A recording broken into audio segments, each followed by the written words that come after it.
আসসালামু আলাইকুম, সকলে কেমন আছেন? আশা করি অনেক বেশি ভালো আছেন।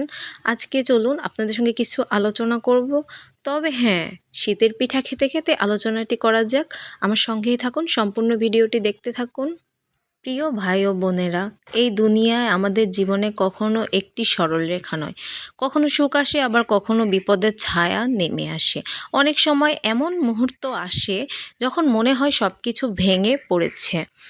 রিজিক হারিয়ে যায়, সম্মান মুছে যায়, সম্পর্ক নষ্ট হয়ে যায়, অর্থ সংকট এমনভাবে জেগে বসে যে বেঁচে থাকা মনে হয় বোঝা, নিজেকে অনেক বেশি নিঃসঙ্গ, অপদার্থ এগুলো মনে হয়। তখন বুক ফেটে কান্না আসে, মনে হয় জীবনটা বুঝি এখনই থেমে গেল। কিন্তু জানো, এই হারিয়ে ফেলার মানে সব কিছু শেষ নয়, বরং অনেক সময় এই হারানো আল্লাহর পক্ষ থেকে একটি নতুন শুরু, সংকেত। আল্লাহ যখন তোমার কোনো কিছু ছিনিয়ে নেয়, তখন তিনি তা নিয়ে নেন না, বরং তা অনেক বেশি বাড়িয়ে আবার ফেরত দেন। আমরা কি পারি না সেই মহান প্রভুর উপরে একটু ভরসা এবং বিশ্বাস রাখতে, যিনি আমাদের সৃষ্টি করেছেন অনেক সৌন্দর্য দিয়ে, যিনি সমুদ্রের গভীরে থাকা হাঙরকেও রিজিকের অভাব দেন না, এমনকি মাটির নিচে থাকা পিঁপড়ারও রিজিকের অভাব তিনি দেন না। তবে আমরা তো মানুষ, সৃষ্টির শ্রেষ্ঠ জীব। সেই মহান রব কখনোই আমাদের উপর অবিচার করবেন না। প্রয়োজন তাকে একটু মন থেকে ডাকা।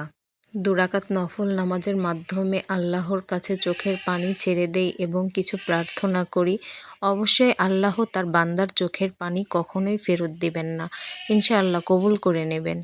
অথবা রাত্রে, গভীর রাত যখন সকলেই ঘুমিয়ে গেছে, তখন একটু উঠে তাহাজ্জুদ নামাজের মাধ্যমে আল্লাহকে ডাকি। অবশ্যই আল্লাহ তো তখন খালি হাতে কাউকে ফেরত দেন না। তো আসুন ভাই ও বোনেরা, মন খারাপ না করে, দুঃখ কষ্ট মনে চাপিয়ে না রেখে আল্লাহকে একটু স্মরণ করি। দিনে 100 বার দরুদ শরীফ পাঠ করি, 100 বার আস্তাগফিরুল্লাহ পাঠ করি। আল্লাহ এতে অনেক বেশি খুশি হয়ে থাকেন।